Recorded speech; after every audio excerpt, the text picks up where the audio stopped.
Alléluia. Nous avons un nouveau thème dans ce mois. Alléluia. Et nous nous réjouissons parce que, comme nous le disons toujours, s'il y a un thème, c'est que Dieu nous a déjà parlé. Alléluia. Dans le thème, ce n'est pas tout simplement un titre, c'est tout un message de Dieu que nous devons déjà accueillir et intérioriser. Alléluia. Donc dans le thème, Dieu donne les résumés de sa pensée, de sa volonté et de ce qu'il veut pour nous pendant ces temps. Alléluia. Et donc notre attitude, c'est une attitude d'ouverture pour ce que Dieu veut faire dans nos vies. Et lui dire déjà merci. Merci, avant que tu aies entendu, avant que tu n'aies compris, avant que cela ne s'accomplisse dans ta vie, avant que le mois ne s'achève. Prends la résolution de dire que ce thème-là ne va pas rester seulement comme un slogan, comme un titre quelconque. Ce thème-là, je dois le vivre dans ma vie. Alléluia.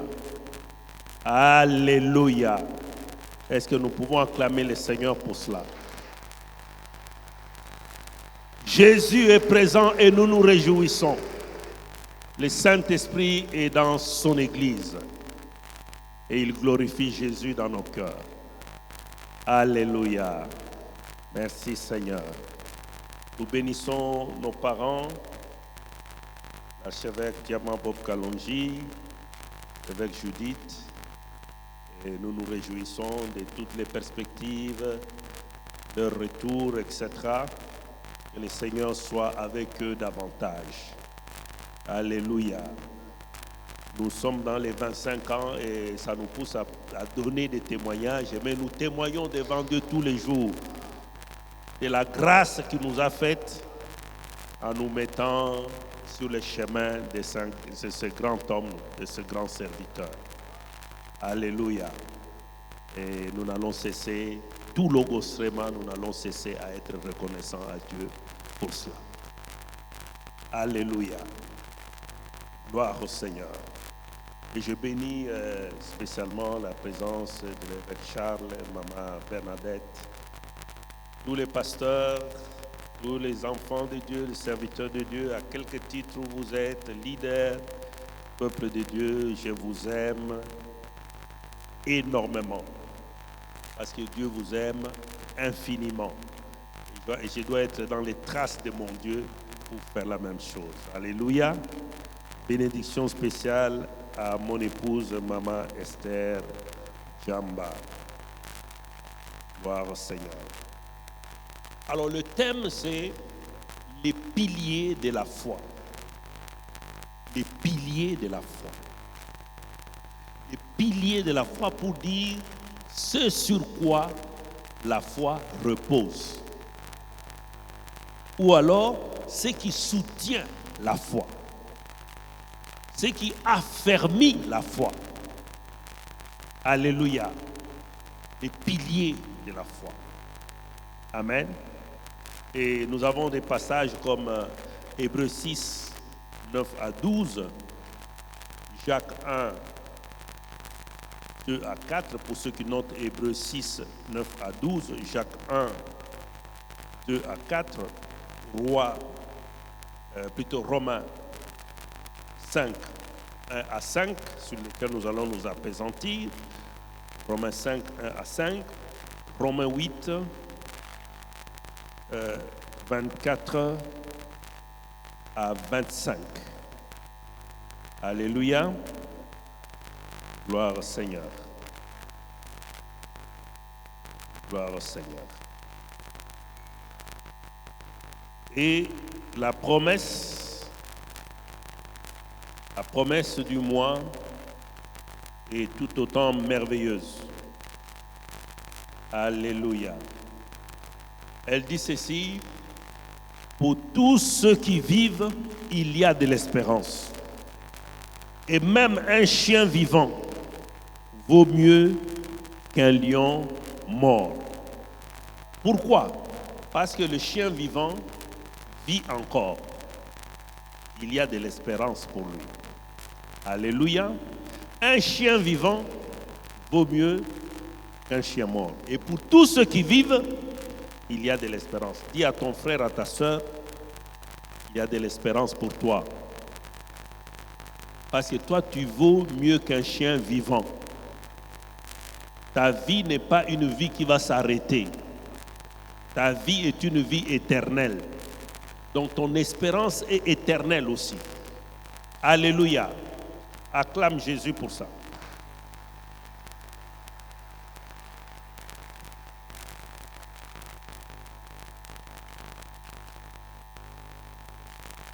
Nous allons prendre nos Bibles.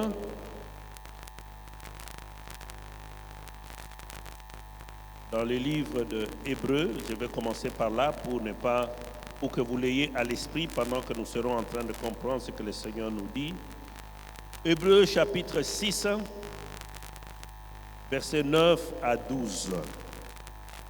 Je lis dans la version Louis II, Hébreux chapitre 6, versets 9 à 12, qui dit « Quoique nous parlions ainsi, bien-aimés, nous attendons pour ce qui nous concerne des choses merveilleuses et favorables au salut. Car Dieu n'est pas injuste pour oublier votre travail et l'amour que vous avez montré pour son nom, ayant rendu et rendant encore des services aux saints. Nous désirons que chacun de vous montre le même zèle pour conserver jusqu'à la fin une pleine espérance, en sorte que vous ne vous relâchiez point et que vous imitiez ceux qui, par la foi et la persévérance, héritent des promesses. » Est-ce qu'on peut acclamer le Seigneur? Il y a ceux qui, par la foi et la persévérance, ont hérité des promesses. Et c'est très important pour nous. Alléluia. Si tu veux hériter des promesses, il faut reposer ta foi sur les piliers de la foi. Alléluia. Alors nous retournons au chapitre 5 de Romains, 1 à 5. Romains 5, 1 à 5. Je lis dans la version Louis II. Étant donc justifiés par la foi, nous avons la paix avec Dieu par notre Seigneur Jésus-Christ, à qui nous devons d'avoir eu par la foi accès à cette grâce dans laquelle nous demeurons fermes et nous nous glorifions dans l'espérance de la gloire de Dieu.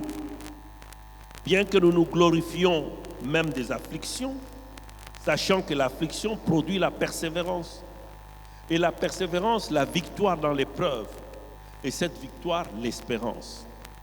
Or, l'espérance ne trompe point, parce que l'amour de Dieu est répandu dans nos cœurs par le Saint-Esprit qui nous a été donné. Alléluia. Je pensais que cela allait déclencher une salve d'applaudissements pour toi. Parce que c'est la parole de Dieu. La parole de Dieu, à partir du moment où elle est annoncée, je voudrais vous donner ce secret-là. Quand la parole de Dieu est annoncée, elle démarre une course. Alléluia. Elle court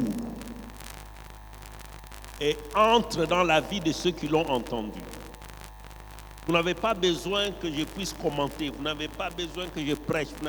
Rien qu'à cette annonce-là, pour l'avoir entendue, c'est comme si nous avons remué la parole de Dieu. Le fait de lire, c'est comme si nous avons remué la parole de Dieu. Et quand on remue la parole de Dieu, il y a une atmosphère qui se crée autour de la parole de Dieu.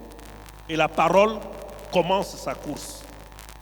Elle entre dans la vie de ceux qui l'ont entendue et elle opère la mission que le Père lui a assignée. Et la Bible dit, elle ne retourne pas à Dieu en vain, sans avoir accompli ce pourquoi le Seigneur l'a envoyé. Aujourd'hui, il y a une mission que Dieu a assignée à cette parole que vous avez écoutée. Et cette mission va s'accomplir certainement dans vos vies. Alléluia. Y a-t-il quelqu'un qui reçoit cela et remercie le Seigneur à l'avance des effets que cette parole va produire dans sa vie? Il acclame le Seigneur. Alléluia. Je lis la même version dans la même parole plutôt dans la version parole vivante. Parole vivante, j'aime cette version parce que c'est une version qui prêche. Amen. Les phrases que nous avons dans Louis II qui sont très condensées, qui sont très proches de l'hébreu, nous sont rendues en français, mais avec une compréhension un peu plus large.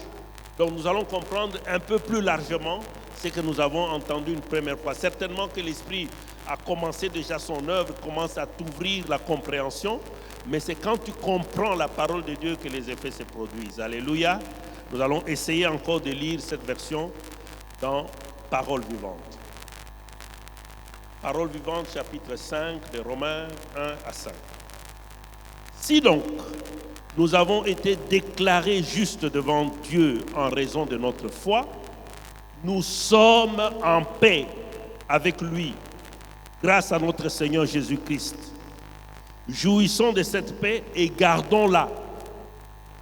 Oui, c'est le Christ qui nous a fait pénétrer dans le lieu où règne la bienveillance divine. Par lui, nous avons au moyen de la foi un libre accès à la grâce et à la position privilégiée qui est la nôtre. Nous avons le bonheur de pouvoir dès maintenant contempler la gloire de Dieu. Et nous regardons vers l'avenir avec une entière confiance. Nous savons que nous serons associés à cette gloire. Notre espérance nous fait exulter de joie, car un jour, toute la splendeur divine, écoutez bien, toute la splendeur divine sera nôtre. Mais il y a plus. Dès maintenant, nous pouvons être remplis de joie au milieu des épreuves et des souffrances. Oui, malgré nos difficultés et nos détresses, nous triomphons, car nous savons qu'elles contribuent à notre bien. L'épreuve nous apprend à être patients, à porter nos fardeaux sans rechigner. La patience nous affermit et développe notre force de caractère. Elle nous aide à faire toujours davantage confiance à Dieu. Lorsque nous avons traversé victorieusement l'épreuve, notre foi et notre espérance acquièrent force et constance. Or, notre espérance ne risque pas d'être déçue, car Dieu nous aime et nous a donné son Saint-Esprit qui a rempli nos cœurs de son amour. Alléluia. Alléluia. Cette parole doit résonner en nous comme une très grande promesse. Amen. Une très grande promesse. Ou alors une promesse multiple. Amen. Et le tout part de la foi. L'apôtre dit, étant donc justifiés par la foi. Nous sommes justifiés par la foi. C'est-à-dire que la foi est un élément important dans notre vie. Parce que la foi a des conséquences dans la vie des enfants de Dieu. Alléluia. La bonne nouvelle, c'est que toutes les conséquences de la foi sont autant de bénédictions. Amen. Amen. Si tu as la foi, il y aura les conséquences sur le fait pour toi d'avoir la foi. Amen. La première conséquence, donc la première bénédiction, c'est la justification. Étant donc justifié par la foi. Tu as la foi et tu es justifié. Je ne sais pas si tu réalises combien c'est merveilleux cette promesse. Amen. La foi, c'est le fait d'adhérer à la vérité selon laquelle Jésus est le Fils de Dieu, il est lui-même Dieu, il est venu sur la terre, il est mort pour toi et il est ressuscité le 3e jour. Et que par sa mort, ton péché, le mal que tu avais commis contre Dieu, l'offense que tu avais commise contre Dieu est pardonnée. Et qu'en même temps, tu as la vie éternelle. Amen. Donc, la foi, c'est croire que Jésus est Dieu, il est mort pour toi, il est ressuscité pour que tu sois pardonné et que tu aies la vie éternelle. Donc, quand tu adhères à cette vérité, eh bien, il y a une réalité spirituelle dans laquelle tu entres qu'on appelle la foi. C'est le premier pas de la foi. C'est l'entrée dans la foi. Alléluia. Et quand tu entres dans la foi, il y a quelque chose qui va être évidente pour toi.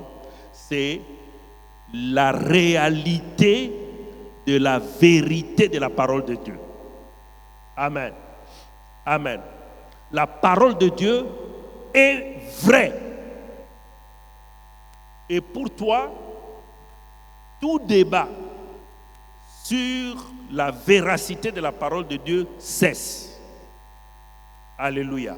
Il faut que tu atteignes un niveau ou une dimension telle que ce que tu lis dans la parole de Dieu devienne pour toi comme une évidence dans ta vie. Alléluia. Tu lis par exemple quelque chose. Dans ces meurtrissures, nous avons été guéris. Eh bien, qu'il n'y ait pas une seule parcelle de doute dans le fait que les meurtrissures de Jésus ont la capacité de te guérir. Alléluia. Si dans la parole, tu rencontres que la parole dit que ceux qui croient en Dieu ne seront plus jamais dans la confusion, eh bien, pour toi, que cela soit la vérité qui conduise ta vie. Amen. Même si on t'amène dans une circonstance où tu dois être confus, tu déclares avec conviction qu'il n'y aura jamais la confusion dans ta vie. Alléluia. Donc, la parole de Dieu doit être une évidence pour toi. Amen. Dans sa véracité. Alléluia. Alors, regardez ce qui arrive. Tu as la foi, donc la conviction ou l'adhésion à la parole qui dit que Jésus-Christ est Dieu et qu'il est mort pour toi. Tu as donc cette foi-là. Qu'est-ce qui arrive? Conséquence, eh bien, tu es justifié. Ça signifie que, ça c'est la première conséquence, donc la première bénédiction, n'est-ce pas?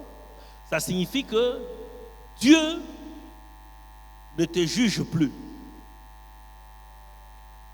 Il y a une version qui dit ayant été rendu juste par la foi. Donc la foi te rend juste. La foi fait de toi un innocent, alors que tu étais un coupable qui ne devait pas être pardonné à cause de l'offense que tu as commise contre Dieu, contre la justice de Dieu, contre sa sainteté, contre sa majesté. Alléluia. Tu es juste devant Dieu. Tu es pardonné. Tu es justifié. Alléluia. C'est Dieu lui-même, le juge suprême, qui te déclare juste.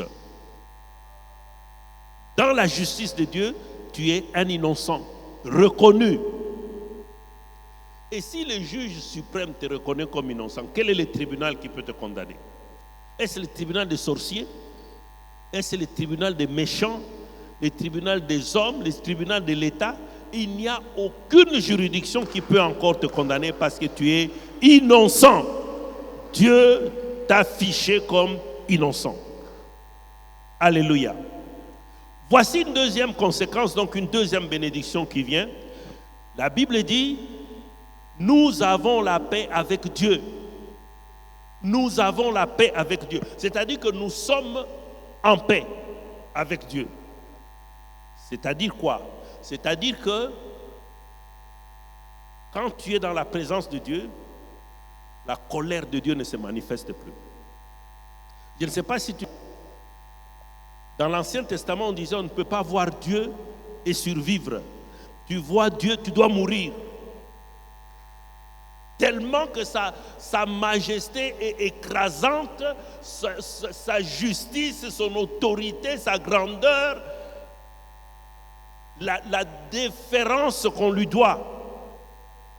Ceux qui ont vu le trône de Dieu ont vu des êtres célestes autour de lui, d'une puissance incroyable. C'est-à-dire que quand tu es en inimitié avec Dieu et que tu entres dans sa présence, il n'aura même pas besoin de parler, il n'aura même pas besoin de lever le petit doigt, que tu seras déjà anéanti. Alléluia. Malgré cette offense-là, parce que tu as la foi, tu peux désormais te retrouver dans la présence de Dieu. Dieu a désarmé toute colère.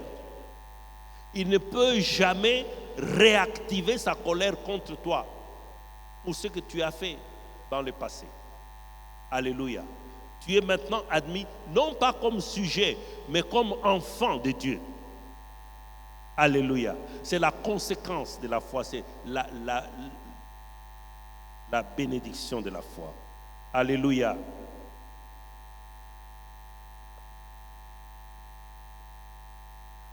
Et c'est une grâce. C'est une grâce. C'est-à-dire que c'est Dieu lui-même qui l'a fait. Nous n'avons pas contribué à cela. Non, nous n'avons pas contribué. C'est Jésus lui-même qui a fait. Et la Bible nous dit que c'est par notre Seigneur Jésus-Christ. C'est-à-dire, quand la Bible dit par le Seigneur Jésus-Christ, la Bible parle de son investissement. Jésus a investi un sacrifice inestimable. C'est le sacrifice sanglant de sa vie. Il est mort. La mort de Jésus a été l'investissement pour que tu puisses t'asseoir dans la présence de Dieu. Alléluia. Alors que cela était impossible. Amen. Et Jésus l'a fait alors que nous étions encore pécheurs. La Bible dit sans force. Sans force, c'est dans l'incapacité totale de pouvoir apaiser la colère de Dieu. Nous étions dans l'incapacité. Alléluia. Par Jésus-Christ. Cela s'est fait par Jésus-Christ. Et la troisième conséquence que je peux épingler, c'est l'espérance de la gloire de Dieu. L'espérance de la gloire de Dieu. L'espérance, quand on dit l'espérance de la gloire de Dieu, c'est-à-dire l'espérance de voir Dieu dans sa splendeur, c'est-à-dire dans le dévoilement final. Amen. Pour le moment, nous n'avons qu'un aperçu de Dieu. Alléluia. Mais la foi nous ouvre à cette perspective-là, de voir Dieu dans sa gloire, c'est-à-dire dans sa splendeur, dans sa manifestation finale. Alléluia. Alléluia. Et vous savez, notre raisonnement, nos capacités humaines sont incapables de saisir cette réalité-là. Alléluia. C'est pourquoi vous n'avez pas applaudi quand j'ai dit que la foi nous amène à voir la gloire de Dieu. Parce que la gloire de Dieu, c'est quelque chose d'inestimable. On ne sait pas les décrire. Nous n'avons pas, si vous voulez, un précédent dans notre vie, dans notre histoire, qui nous permette de nous rendre compte ou d'être conscients de ce que c'est que la gloire de Dieu. Mais c'est une promesse inestimable. Alléluia. Nous verrons Dieu. Nous verrons la gloire de Dieu. Alléluia. Job a perçu cette réalité dans son esprit. Voici ce que Job dit. Job dit à partir du chapitre 19, à partir du verset 25, « Mais je sais que mon Rédempteur est vivant et qu'il s'élèvera le dernier sur la terre. Quand ma peau sera détruite, il se lèvera. Quand je n'aurai plus de chair, je verrai Dieu. Je le verrai et il me sera favorable. Mes yeux le verront et non ceux d'un autre. Mon âme languit d'attente au-dedans de moi. » Donc, la perspective de voir Dieu par ses yeux faisait languir Job. C'est-à-dire que Job était en train d'être consumé d'impatience. Parce que l'Esprit lui avait révélé ça. Il y a une promesse dont on ne peut pas estimer la valeur. Voir Dieu. Alléluia. Voir Dieu. Mais la Bible nous dit que cette gloire de Dieu, nous allons aussi la partager. Alléluia. Nous allons aussi la partager parce que selon parole vivante, la splendeur divine sera aussi nôtre. Donc Dieu ne se contentera pas en ces temps-là de nous faire voir seulement la grandeur, mais il va nous intégrer dans sa grandeur, dans sa splendeur. Nous-mêmes, nous allons rayonner cette grandeur de Dieu. Alléluia. Alléluia. La Bible nous dit que ce que nous serons n'est pas encore manifesté. Amen. Dans 1 Jean 1, 3, 2, il dit, 1 Jean 1, 3, 2, l'apôtre dit, « Voyez quel amour le Père nous a témoigné pour que nous soyons appelés enfants de Dieu. Et nous le sommes. Si le monde ne nous connaît pas, c'est qu'il ne l'a pas connu. Bien-aimés, nous sommes maintenant enfants de Dieu. Et ce que nous serons n'a pas encore été manifesté. Mais nous savons que lorsque cela sera manifesté, nous serons semblables à lui, parce que nous le verrons tel qu'il est. Alléluia. C'est la même promesse, c'est la même espérance de voir la gloire de Dieu. Et l'apôtre qui a saisi cela aussi, il dit que nous serons semblables à Dieu. Alléluia. J'aimerais te dire, parce que tu as la foi en Jésus-Christ, que la version qu'on connaît de toi aujourd'hui n'est pas la dernière version. Alléluia. Ceux qui te voient aujourd'hui ne te connaissent pas. Ceux qui te voient aujourd'hui ne savent pas ce que tu es. Parce que l'espérance, c'est quoi? L'espérance va vous amener, comme nous le disons toujours, de gloire en gloire. De gloire en gloire. De gloire en gloire. Jusqu'à atteindre la gloire où nous verrons Dieu et nous serons semblables à lui. Alléluia.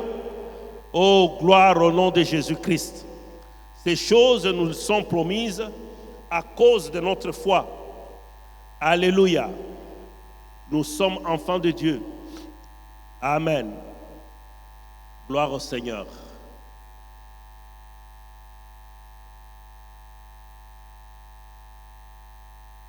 Nous demeurons fermes et nous nous glorifions de l'espérance dans la gloire de Dieu.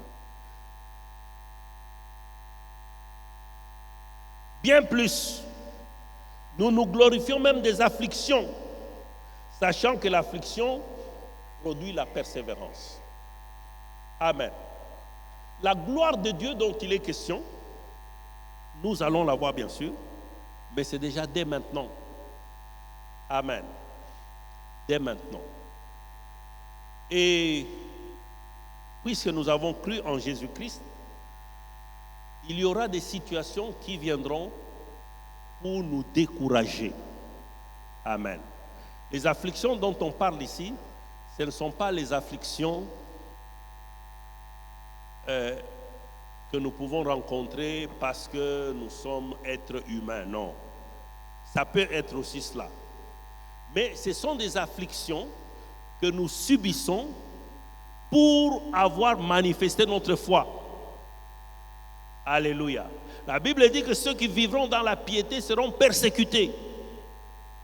Et lorsque tu manifestes ton caractère de chrétien, et il y a des attaques qui sont dirigées contre toi. Alors, s'il s'agit de ces afflictions-là, ces afflictions, tu vas les rencontrer dans ta vie. Mais ces afflictions te parlent. Alléluia. Lorsque les apôtres avaient commencé à être maltraités, fouettés, condamnés, emprisonnés, relâchés, réemprisonnés, eh bien, chaque fois qu'ils recevaient des coups, eh bien, ils glorifiaient le Seigneur. Parce qu'ils disaient, ils ont été trouvés dignes de subir ces outrages pour le nom de Jésus. Amen. Donc, tu vas trouver des afflictions dans ta vie, que ces afflictions ne te découragent pas. Alléluia. Parce que ces afflictions sont autant de messages, n'est-ce pas? Pour te dire justement que la gloire de Dieu là, cette espérance-là, elle est certaine. Amen. S'il n'y a pas d'affliction dans ta vie, tu ne sauras pas développer la persévérance. Alléluia. Et très rapidement, donc, je vais vous parler de 2 piliers de la foi. Je vais le dire en quelques mots parce que le temps s'est déjà écoulé. Alléluia. Il y a l'espérance, il y a aussi la persévérance. Amen. L'espérance. L'espérance, nous avons déjà commencé à en parler. L'espérance, c'est une attente meilleure par rapport à la situation que nous avons actuellement. Amen. Ça signifie que quand tu as cru, à partir du moment où tu crois, la foi t'ouvre des perspectives. La foi met sur toi, sur ton avenir, une espérance.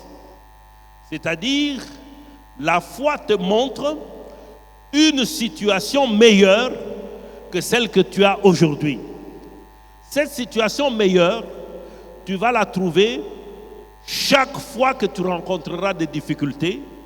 Et la dernière de toutes les situations meilleures, c'est que nous verrons Dieu.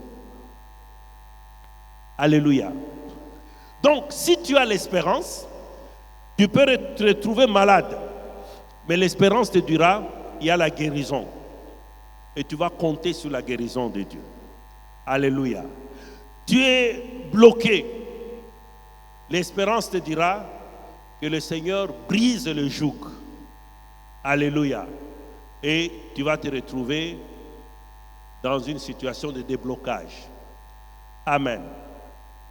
Donc, l'espérance met sur ton parcours les promesses de Dieu. Alléluia. Toutes les promesses de Dieu pour ta vie sont autant d'espérance que la parole de Dieu ouvre, ou plutôt la foi ouvre, lorsque tu t'avances devant Dieu par la foi en Jésus-Christ. Alléluia. Alléluia. S'avancer devant Dieu par la foi en Jésus-Christ, c'est dire seulement, Seigneur Dieu, je reconnais que j'ai mené ma vie tout seul, très loin de toi. Aujourd'hui, je donne ma vie à Jésus-Christ, qu'il soit mon Seigneur et mon Sauveur.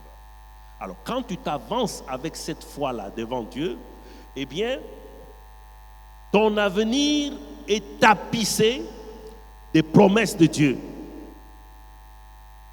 Alléluia. Et la plus grande des promesses, c'est que nous verrons Dieu. Amen.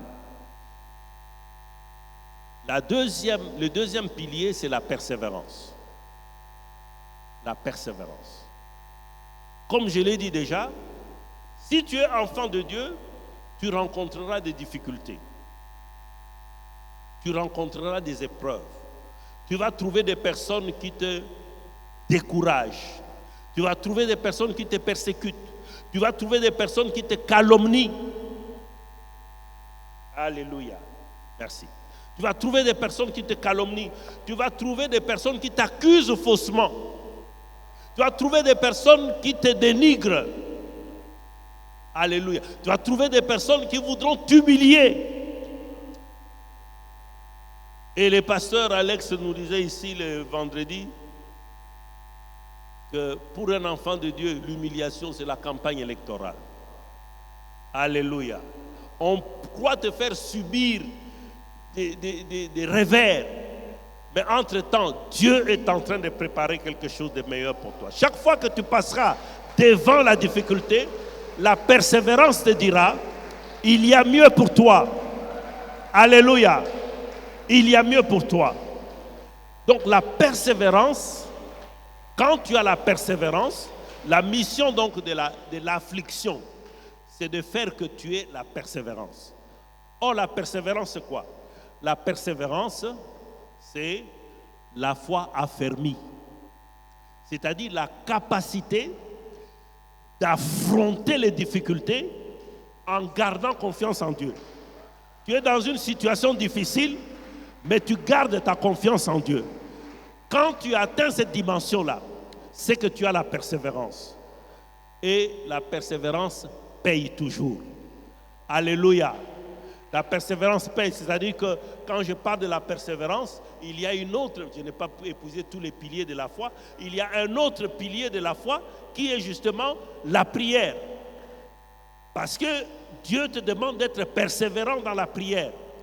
Parce que quand tu persévères dans la prière, or la prière est exaucée par la foi, donc en persévérant dans la prière, ça te donne comme une carapace contre les difficultés, de telle sorte que les difficultés ne t'abattent plus, les difficultés ne te découragent plus, les difficultés ne font pas que tu lâches, mais les difficultés te permettent encore de compter davantage sur Dieu et de faire confiance en Dieu. Alléluia. Alors je ne sais pas quelle est la situation que tu traverses. J'aimerais que nous puissions nous mettre debout parce que nous allons prier pour que justement l'espérance que la foi en Dieu a suscité en toi, que cette espérance se concrétise malgré vents et marées. Tous ceux qui s'élèvent contre toi, tous ceux qui veulent ton échec, tous ceux qui veulent même ta mort, tous ceux qui veulent te détourner de la voie de Dieu vont échouer dans leur démarche. Leur plan va échouer parce que toi, tu es en train maintenant d'être fortifié dans ta foi, dans la confiance que tu as en Dieu. Toutes les paroles que Dieu a prononcées sur toi, aucune d'elles ne va tomber à terre sans avoir produit des fruits. S'il y a une promesse qui a été faite sur toi et qu'elle a tardé, aujourd'hui, je te dis, il faut reprendre courage, il faut reprendre confiance en Dieu, parce que ce que Dieu a dit de sa bouche va s'accomplir dans ta vie. Va s'accomplir dans ta vie. Je ne sais pas ce que tu attends de Dieu. Je ne sais pas ce que tu attends de Dieu.